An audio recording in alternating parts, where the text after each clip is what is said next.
On this week's episode, we talk about Belle. And on the pop culture news.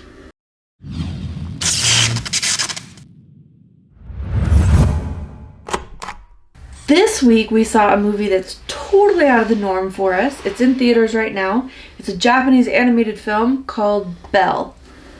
It's it's written and directed by... Hold, please.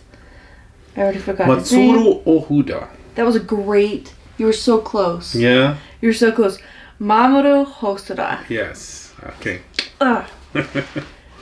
So, it's Japanese, it's animated, it's not Studio Ghibli. Isn't it? I don't think What's it is. G Kids? I thought G Kids was Ghibli. I'm like, maybe that's part... I don't know. When I looked it up, it didn't seem like it was part of... But anyway. Because I thought G Kids was Ghibli. Yeah. Ghibli. Me too. Okay. Anyway, it's not Miyazaki. It's Mamoru Hosoda. Written and directed by him. And yeah, it's called Belle. What'd you think? There's the movie is available everywhere out in the theaters. There's multiple copies. There's a subtitle copy with captions, and there's one dubbed. We saw the one with subtitles on the original Japanese, which makes me think. I think even the dubbed one. I'm just a guess. I have no idea, but I guess in the dubbed one, they subtitled the songs. They would not translate the songs. That's a lot. I was wondering about that because the songs are such a big part of the plot. Like, they're not just background music, they're part of the plot. And that would be... Yeah, I hope... Well, I have no idea. It takes a lot to you know... They would have to literally write a different song for the melody, and the singer would have to sing. It's a lot. It is. Anyways, not saying that they're not capable. I just think that for a small release, you know. Yeah, would they go that far? Yeah. Or would they just let the music be? Anyways, we didn't see that one. We saw the subtitles one. Very interesting. Adaptation version of Beauty and the Beast, but with a lot more. It was very... We're going to spoil this or what? Let's go ahead and just say a spoiler alert just in case. Yeah. So if you're gonna see it first and then come to watch us. But it's a mix of Beauty and the Beast, coming of age or surviving tragedy of a young teenage girl in the modern world of social. It's more than social media. It's more like what do we call that? Social metaverse, megaverse, in cyberspace, social meta cyberspace, VR, AR, all that together. Yeah, that's pretty accurate. With a very new technology that doesn't exist, but we have similar stuff. These days, like how we interact with people in social media, and and how that changes people's lives for better and for some cases for worse, right? It causes problems. Yeah, I thought it was actually a pretty nuanced look at social media and how it kind of saves our main character. It kind of breaks her out of her grief and depression over the loss of her mother that she'd been stuck in for years. And so having a chance to kind of start over in this metaverse, this alternative reality, kind of broke her out of that. She literally found her voice again. She used to sing, her mother died, she couldn't sing. But then starting over with this new avatar kind of showed her a different side of herself and gave her the confidence to start singing. And so that was really, really great. But then it also exposed her to all these trolls.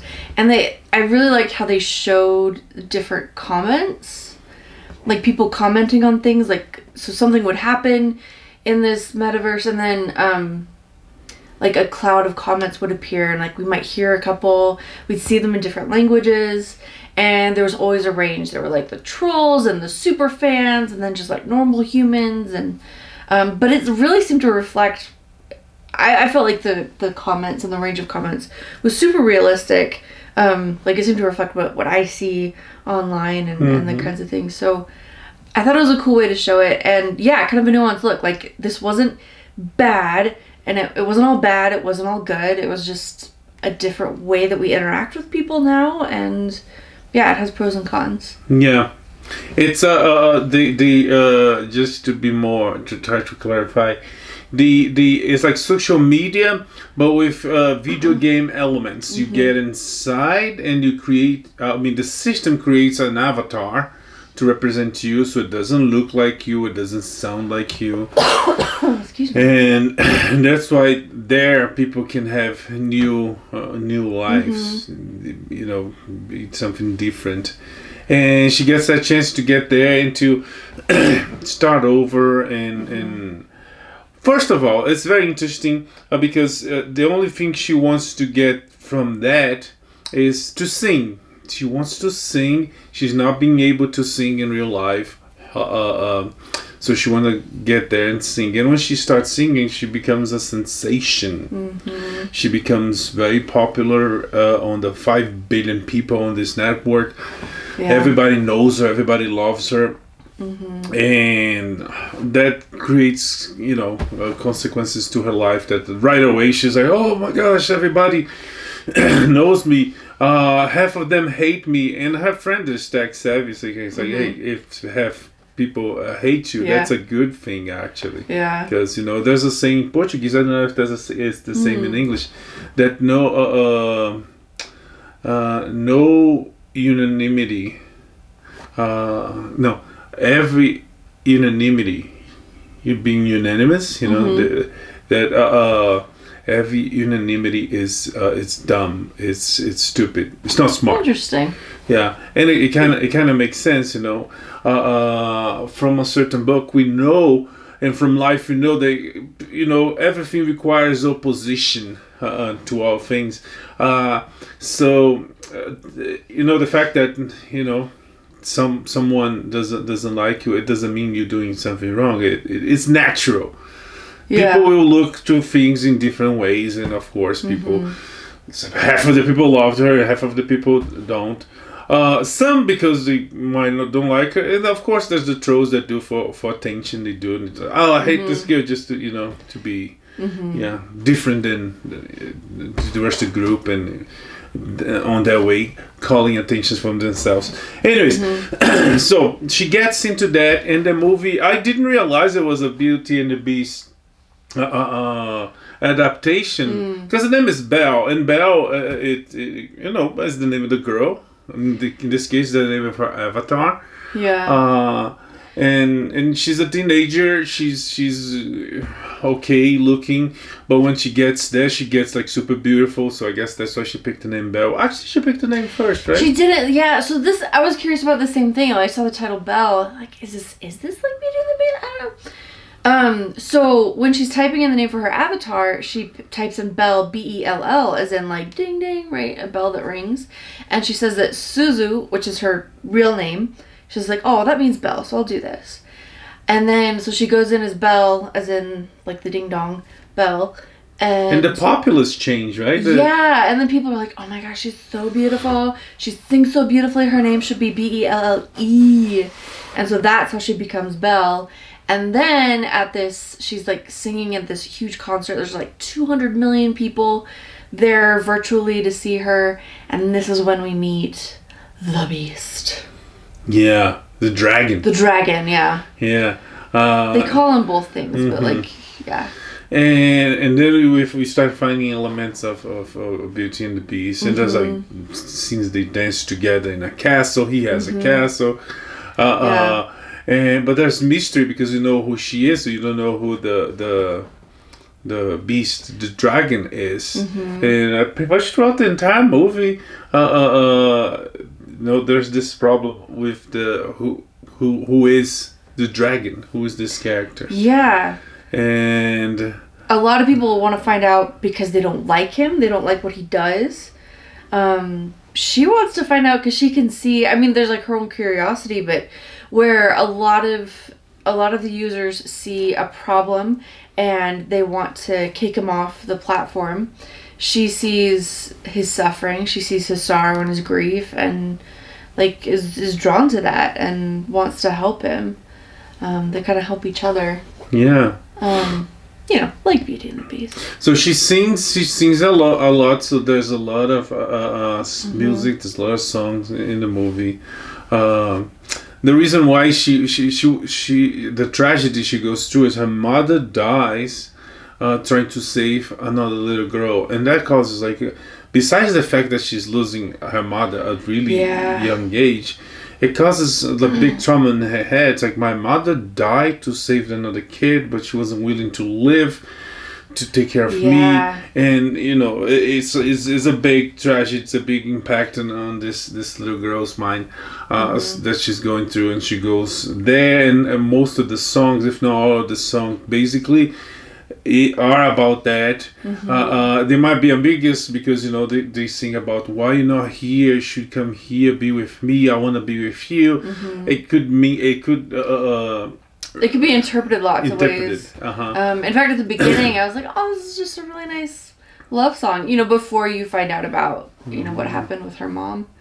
But it's actually about this the relationship she had with her mom. And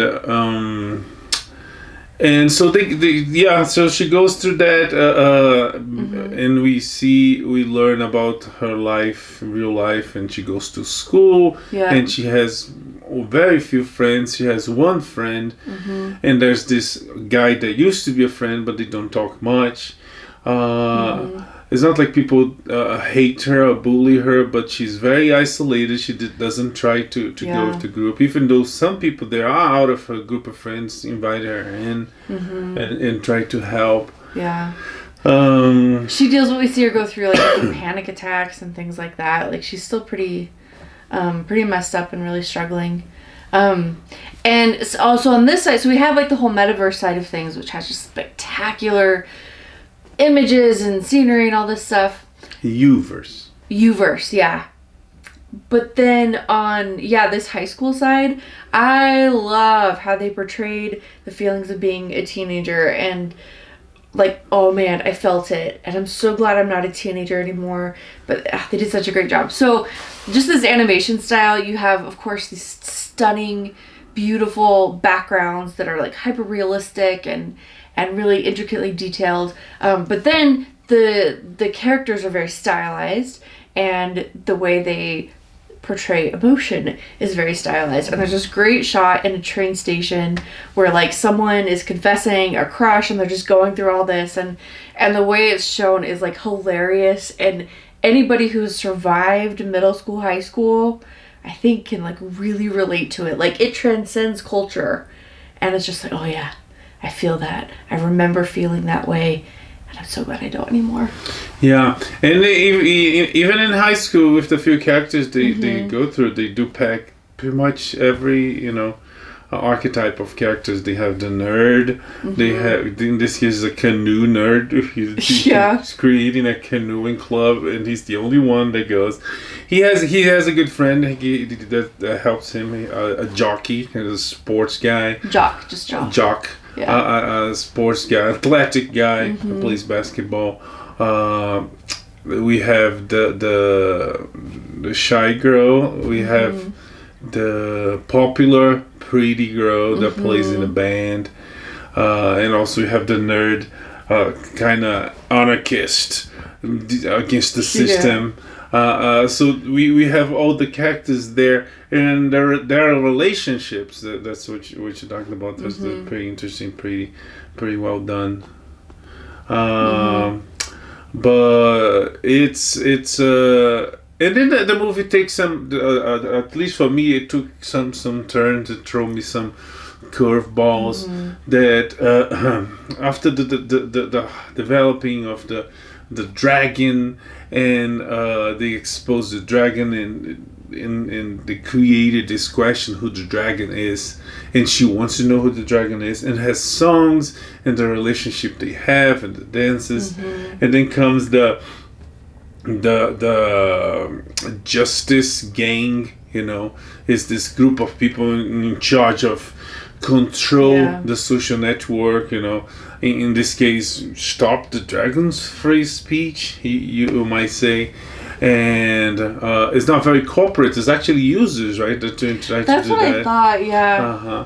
Which happens, Yeah. With like one little push, a group of people might go against something on social network, and it might be the corporation sometimes, but sometimes it's not. Sometimes it's someone had a stupid idea, throw in the populace, and in the populace in the network, boom, cancel someone because of.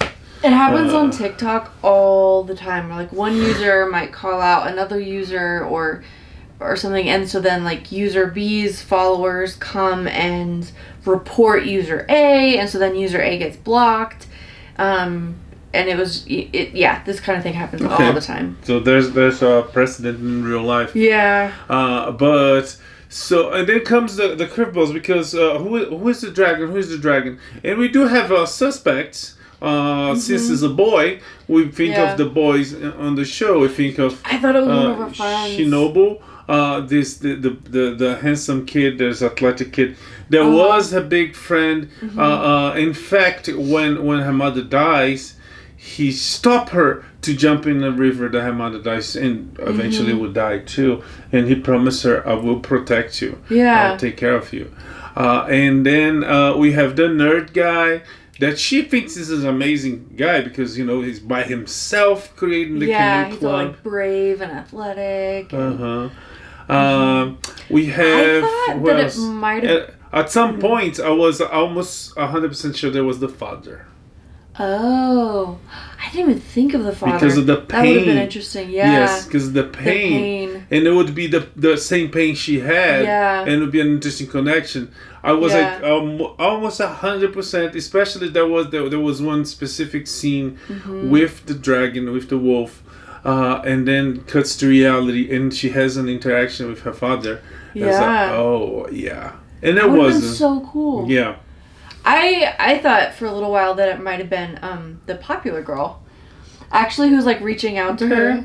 That that because the whole thing with the U-verse is that it shows like your innermost personality, your inner strengths, and all that stuff, and that the popular everyone talks about like how pretty she is and how good she is at music, but then this like U-verse would reveal this other side of her and like the pain, and it would have been a big twist, but also really cheesy. Yeah. But all this to say, we have no idea who it is because we were all super wrong. Yeah, and it was like you're talking about society, you're talking about social media, and interactions we have with people on on our small screens, or on our computers or tablets. We thought it was someone close, and it was actually not. It was someone in the network that somehow is close because the network creates that. But it was someone that was not close physically. It was like on the other side of, let's call it on the other side of their world. It was in the distant part of the country. That wasn't their town. And there were kids being abused, and they were like crying for help, and they got inspired by her. Anyways, it was a real problem. It was a tragic, real dark problem that these kids were being abused by his father. And they show a clip of the father showing, "Oh, these are my kids" in the beginning, but it seems so random. And in the end, it was actually random because it wasn't part of that circle of people and family and friends.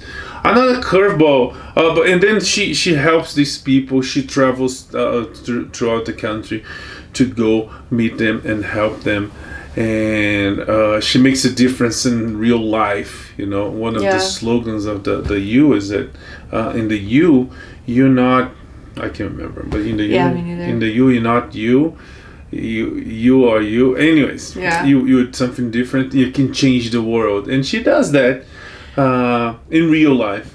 In a cool way, I kind of thought she was becoming her mother, in a way, because her mom did like leave her to go rescue this little girl, and Belle left her dad, left her friends, left everybody to go rescue these kids who were basically strangers to her. I mean, they did have that relationship as you know, between Belle and the Beast, but they were basically strangers. But she like just dropped everything, didn't even think about it, just like, okay, I gotta go help them, I gotta go rescue them, at great personal risk to herself. So they didn't say it overtly, but I felt like it was her, you know, stepping, maybe, hopefully, I hope she gets to like understand what her mother did a little bit more, and also like her mom living on in her, and anyway, I just thought it was a really beautiful, like, full circle moment. One thing that was kind of, I don't know how is this in Japanese society. I don't know how the director wanted to show that. The girl Zuzu was extremely independent. She was for pretty much everything, and I don't know, maybe because of that, or maybe because that became a thing because of the mother. The whole relationship with her father for me was a little bit confusing, because at some moments it seems like she might be distancing herself from her father, but the father doesn't try very hard. I thought it was kind of weird. I don't know if it's something Japanese, because even before, even when the mother was alive, the clips show a lot of her and the mother. The father was not so much there on the clips. I don't know if it's something on that family dynamics. I don't know if it's something Japanese. You know, the man and the woman, the girl is, you know, there's a natural separation there. I don't know. I just thought it was. I just thought it was kind of weird. But in the end, they get back together. He tells her that you're becoming your mother. You're becoming a great woman because your mother was a great woman and because she raised you. And the other curveball for me was that I didn't get that the father. I have my questions and my I'm curious about it, but the other one I had no idea what was the thing with the choir ladies and her, because there's a moment that's like, oh, we have to tell her. Remember that? Yeah. They knew that she was Belle. They knew that she was Belle. That was the secret. Yeah. Okay. That's what I got out of that. That because it was as everything was kind of starting to come to a head, and they're like, no, we got to tell her so that we can back her up, and so that she can feel, you know, supported and everything. But yeah, I'm pretty sure that they and that shows some, for me it was kind of beautiful to show how you, whatever you are, you have support, to have friends, and even though you might think you're alone, you might think you're not. And I'm even talking about people on the social network. I'm talking about this group of ladies that were her mother's friends, and they were watching for her. Also, the boy, her oldest friend, he was watching and protecting her forever, and she had no idea. And she had feelings, and he had feelings. There was this awkward thing, but he was like, out of the blue, he comes and says, how is your father doing? It's like, are you eating? It's like, you know, he was like, taking care of her. Yeah, he did. He felt from that moment that they were so little, and he was like, I'm gonna protect you. He really did. He really took that very seriously. In fact, there's this cute moment at the end where, you know, she's kind of completed this. I don't know if it's like a really hero's journey, but like he realizes, like, all right, she's okay, and he goes, oh, finally I can relax. Okay, now we can just hang out. I don't have to protect you anymore. You're good. Well, now we can hang out. And it's like, for years he's been like carrying this responsibility. Oh, what a sweet kid. Yeah. Like, yeah, it was good. And I love how the adults in her life supported her, like, and let her, like, go through, like, they were there to protect her and to keep her safe, but they also kind of let her go through and you know, kind of figure this out herself in the way that she needed to. You know, like, let her, you know, go and be Belle and all that stuff. And because I think her dad knew too. She was like about to tell her dad, and then he was like, I know. And anyway, like, they all knew what was happening, and they were just there to keep her safe. And but also like give her the freedom to figure this out. Cheering for her, but also having secret crush on her. Oh my god. Anyway, the movie balances tragedy and victory moments and beautiful moments and funny stuff. It has everything, and it has a very interesting metaphors that are very current. I mean, some are as old as life. As old as time, as old as time, but there's some very very current. How we treat each other on versus or social medias and how we treat each other in real life. Belle is available everywhere, I assume. It was fun. I liked it. It's lovely. I mean, we've been talking about it for half an hour. There's so much in the story. It's beautifully animated. There's wonderful music. And then the story is there's so much there to think about, and there's just lots of layers, like the rip your heart out, like let's talk about how we mourn and handle grief, and then like you said, the comedy, it's just great. You should go see it. So Belle in theaters, totally worth it. Moving on from that. This week we finally finished Lucifer, the DC Vertigo comic book inspired show from Fox. That was canceled on Fox, but Netflix say, hey, we can't cancel the Lord of Darkness. We want him, and Netflix did 3 more seasons, 2 more seasons. They gave us what we desired. And they were good seasons too. And it was actually really good, because sometimes when the show is canceled and they try to revive, they were able to keep doing the same thing, because it was like right away Netflix was like, you don't want it, we want it. So they keep doing it. And not only the cast and the crew, but the story kept it was good. They did a terrific job. And they finally finished it. And I loved it. I cried. It was very emotional. A little, a little cheesy, but finales always are. I feel like all the main characters got a good send-off. Everybody ended up where they should eventually. It was a very satisfying ending. I thought it was. I thought for me, I thought it was really good, but the final sacrifice, which is very real, because if you believe in life after this life, if you believe we're going somewhere after we die, our loved ones that stay. We're gonna be separated. In the show, Lucifer decides to, embrace his mission, which is go back to hell, and instead of just sitting there, I'm gonna help people getting out of hell, which is a job that is.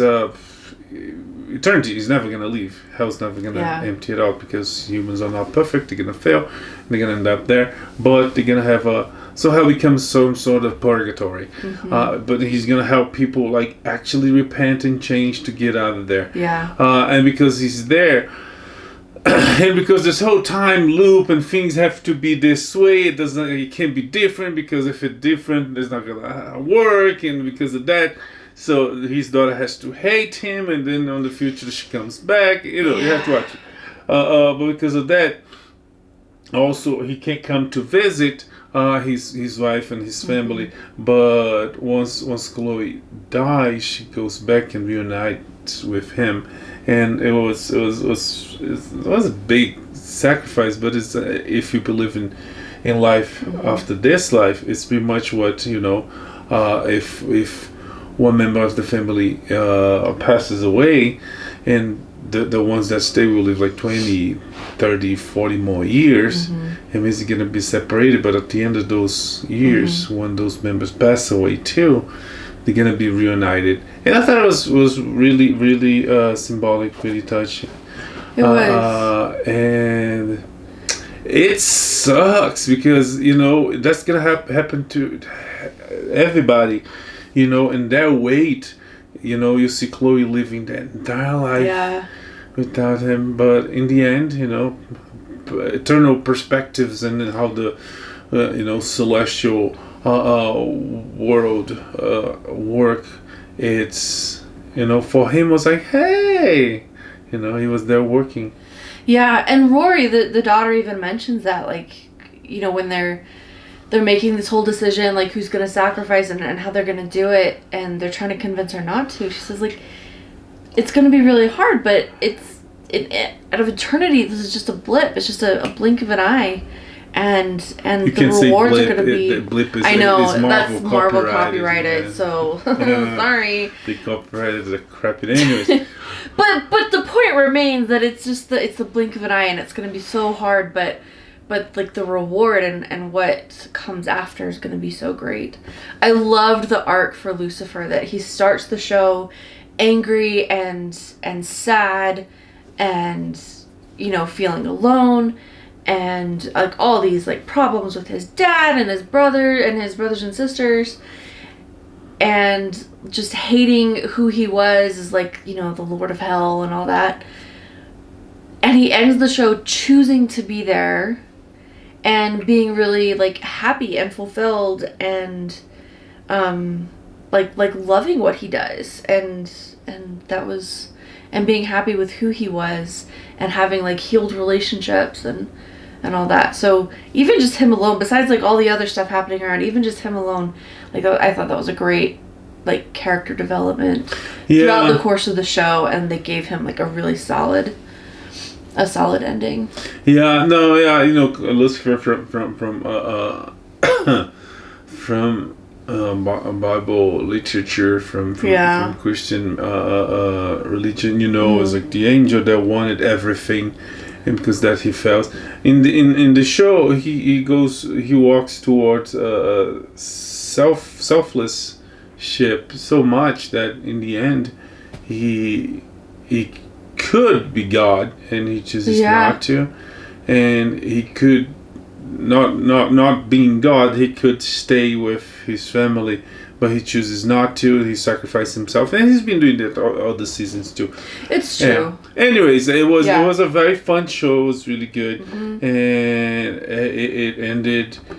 And it also ended, it was like it was sad, it was happy, it was deep, and it ended in a way that it ended. It's they can do more, which that's good. Which should happen. Do other things, it's No, I say it all the time. I'd rather have a show end while it's good. I'd rather have less of a good thing than too much of a mediocre thing. Mm-hmm. Like Bilbo says, he becomes he becomes butter spread over too much bread, because the ring is stretching out his life unnaturally. Yeah, it's not a good thing.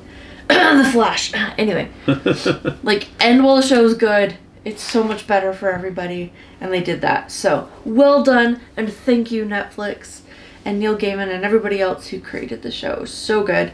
If you haven't watched it, repent and go see it. It's all on Netflix. It's so good. So much to think about and laugh about. Also, we saw on Netflix the new season of The Witcher, second season. Yeah. And it was very different than the first one, because the first one was very different than every other show we watched, because the time chronology was like back and forth. Yeah. You don't know this past was future. And like you don't even realize the chronology is all over the place until like halfway through the season, and then you're like, wait a second. Yeah. Anyway, this season 2 is beginning. It's one line moving in one direction, so it's a lot more straightforward. Yeah, it's very standard, and it picks up where the season 1 ends with Geralt of Rivia finally finding and taking her under his wing, and there's more about her, and there's a lot more about her. We get to meet some of the other Witchers. And there, what's the place called? I can't remember. I don't remember, but there's special Witcher castle. Yeah, where they go to recover and train, where they are trained in the beginning. Yeah. There's more political. There's more war. There's prejudice against elves. Yes. And it's a plot twist at the end, and there's like a big setup for big wars coming next. It was good. I liked it. Yeah, it was a good season. This one, so I feel like the first season was very episodic. Like there was almost literally a monster of the week. You know, it'd go from town to town and like deal with this monster this episode and a genie in the next episode and all that. And then a dragon. And this one was much more like just one long arc, I think. Yeah. That was my impression, less monster of the week. I do think it's worthwhile to watch the animated film before you watch this season. Because the animated film introduces a little bit more of the Witcher culture but also the whole like mutagen, like the science laboratory stuff, and that becomes very relevant towards the end of this season. We do see young Vesemir. He's the main character on the animation. There's another Witcher show coming. I can't remember the name. The Wolf, the Lion, something like that. With Ming-Na Wen. Not Ming-Na Wen. The Asian lady, the other Asian lady. Anyways. Oh, Michelle Yeoh. Michelle Yeoh. Yeah. But yeah, it was good. It was fun. It's on Netflix. It's available. We'll watch it. Yeah. Over on Hulu, the How I Met Your Mother spinoff has started. How I Met Your Father. Yeah. And the first couple episodes have been... It's the same vibe, the same feelings. It's definitely not... I don't know. When I watched How I Met Your Mother, I was around the same age as Ted. I was around the same situations. Yeah. So I felt... I liked the show right away. The pilot was like, this show is great. And I got hooked like right away. The characters and the casting were really good. This one, there's nobody known. I mean, Hilary Duff. I mean, besides Hilary Duff in her old self. And her older self, yeah. But that I never count that because she's just gonna sit there narrating. She's not gonna be on the show. Yeah. Although this one is different. So in How I Met Your Mother, we see the kids, we hear the dad. In this one, we see the mom and we hear the kid.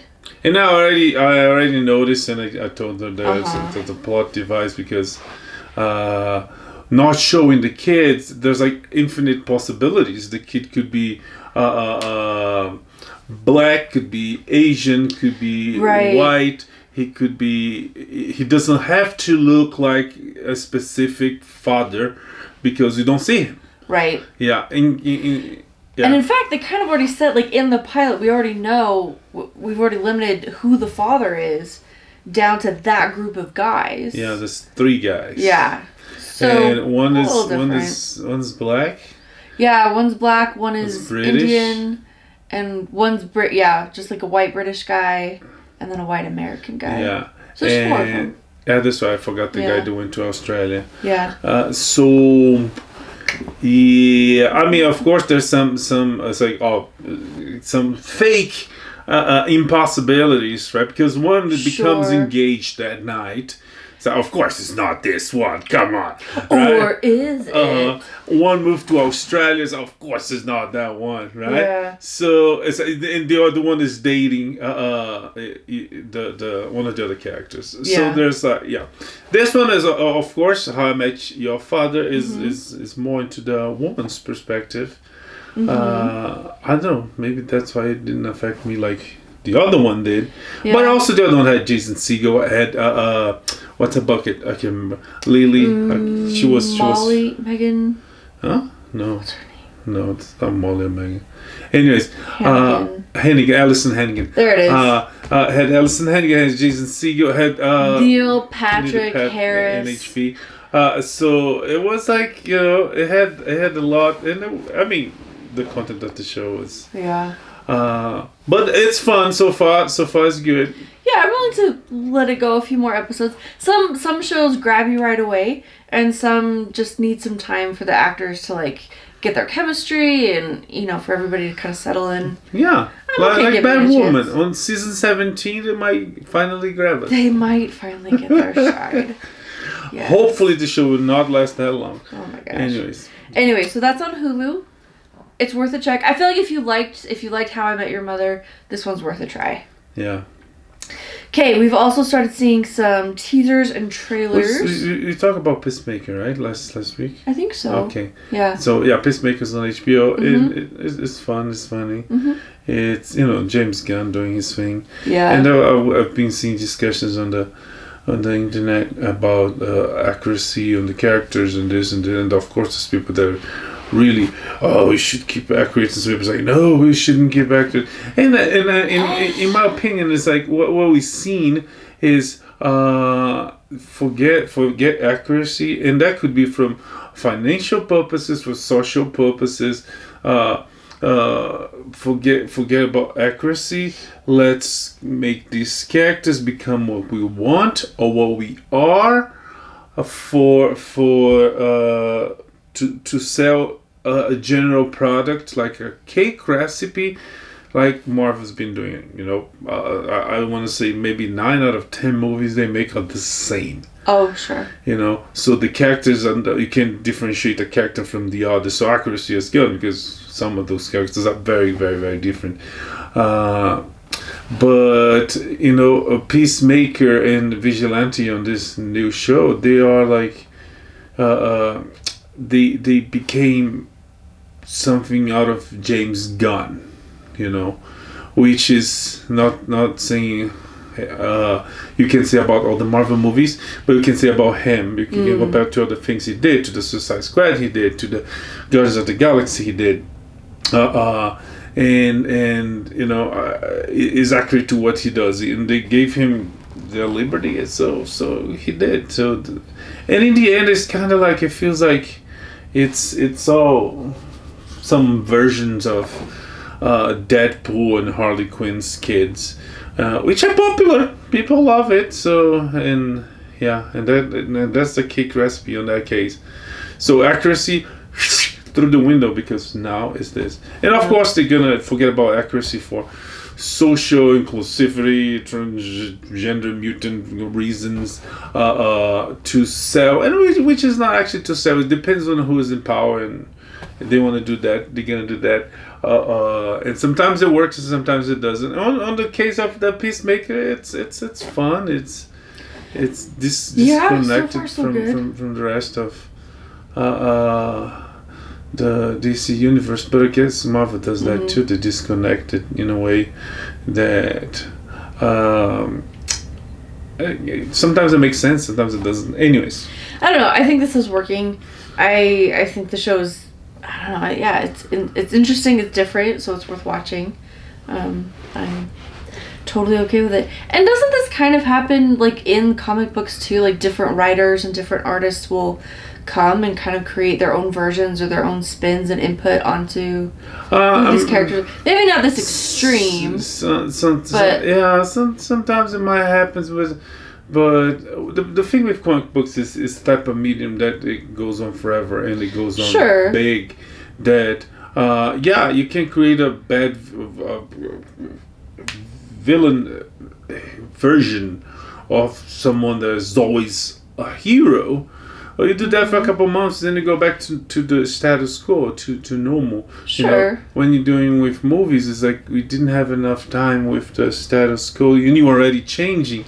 And you might change in a way that, because you didn't have enough time with the status quo, when you change, that becomes the status quo. And that's why, we have things like Black Iris or other characters that are, completely different than Harley Quinn is an example of that. Harley Quinn was a character that became a character in the books, but she came from out of animation. The book, from an animation. Yeah.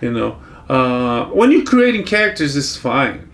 When you're changing characters, is You have issues with that. It's different than Shakespeare. We saw the tragedy of Macbeth. with Denzel Washington, with characters in different races, different. I don't know if there's different genders, but very different than what it was on the mind of the author. But it has been out for what, thousands? Not thousands, no. hundreds of years. After 400 years, if you're gonna do this play, by all means, please do something different. Change it, But comics books being out for not even 100 years, so it's anyways. Lots to talk about there. Okay, so Moon Knight. This is a new show coming from Marvel. We saw a little teaser for it. Disney Plus, March. Oscar Isaac. Yeah. Ethan Hawke. It looks set in London. Let's say in London. And in fact, one of the stars actually just died in a horrible skiing accident. Who was that? That guy was on the show. Okay.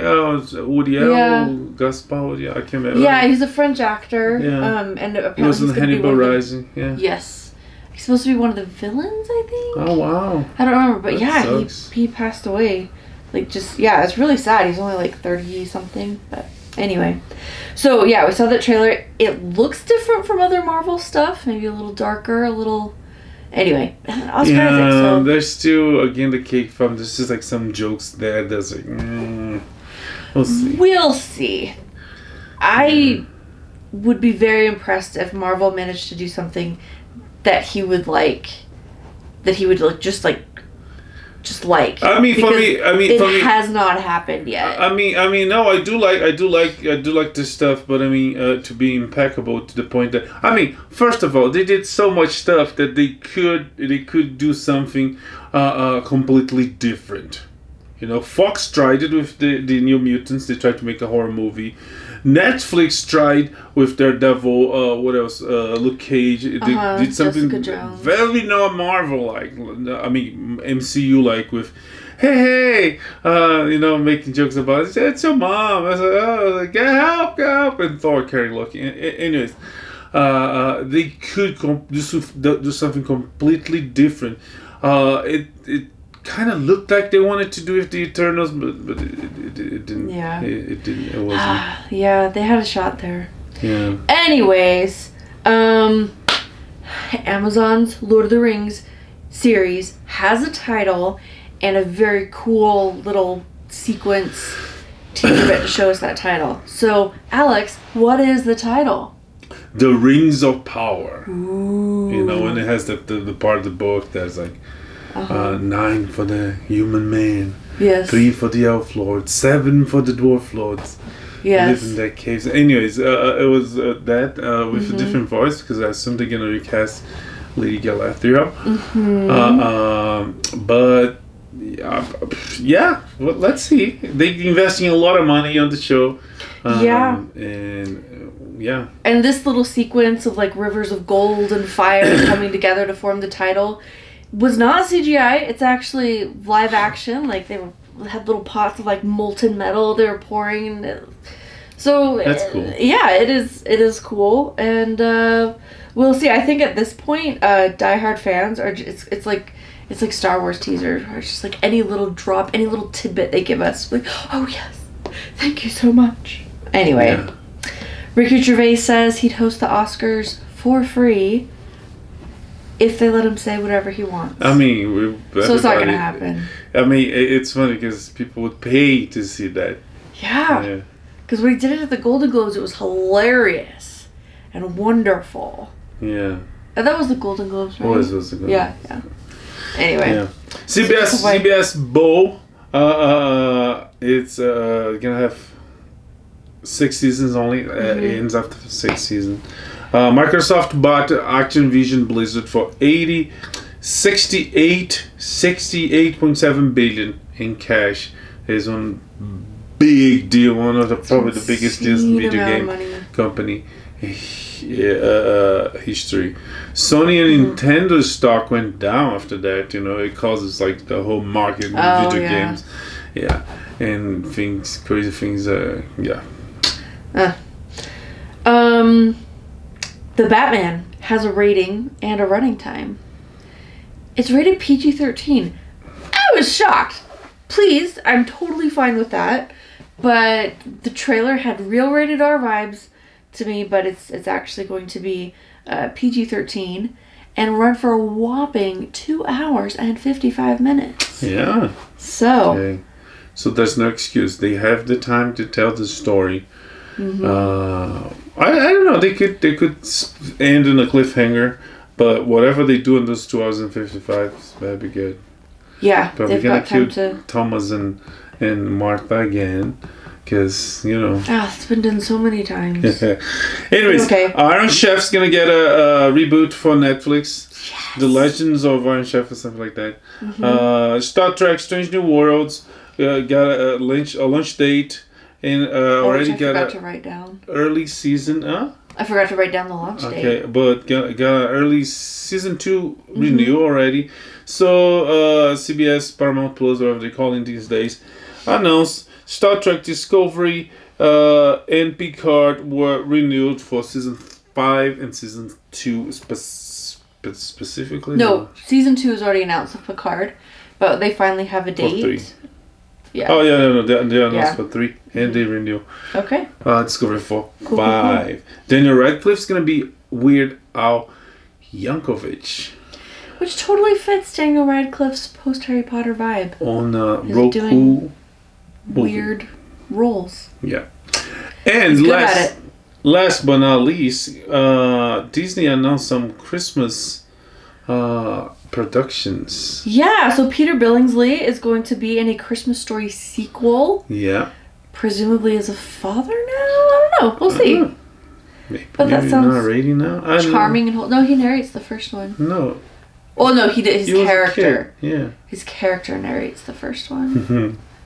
Anyways. Yeah, and also for Christmas, Disney announced that they're gonna a sequel for Christmas Story using the original cast and the original characters, we assume, and they also announced a sequel for Santa Claus. Not just a sequel, a series. Yeah, series with Team Allen. And people already ask, but we're gonna have Bernard, we're gonna have the kid, we're gonna have the mom. In the sequel, he does get Mrs. Claus. Oh, that's right. There's the girl from Lost. Is Penny? No, it's not Penny. It's Juliet. Juliet? Yeah. Oh, okay. Yeah. I actually never saw it. Lost? No, Santa Claus. The sequel. The sequel, yeah. There's 3. Yeah. I've seen the first one so many times. It's one of my favorites. The sequel is really good. The third one is kind of weird. The third one is the council of the elder, and there's like Santa Claus, and there's like some other mythological creatures. And one is Jack Frost, and is marching short, and he takes over. It's this whole. The third one is not so good. Okay. But the second one is really good. Yeah. He gets Mrs. Claus, which is a big part of Santa Claus mythology. It is. Yeah. He deserves a Mrs. Claus. It's one of my favorite Santa Claus movies. Yeah. It's a good one. Well. Yeah, I think that's everything. I think so. You've got a lot to watch. I had to run through. But we got it. Next week we're most likely going to see... Is it next week that Cyrano is out? I hope so. What is the 21? Yeah. It should be out next week, yeah. Meanwhile, we're going to keep watching what's out there. We're watching... we have our eyes on everything. Retinas, if you will. Share our posts, like our pages.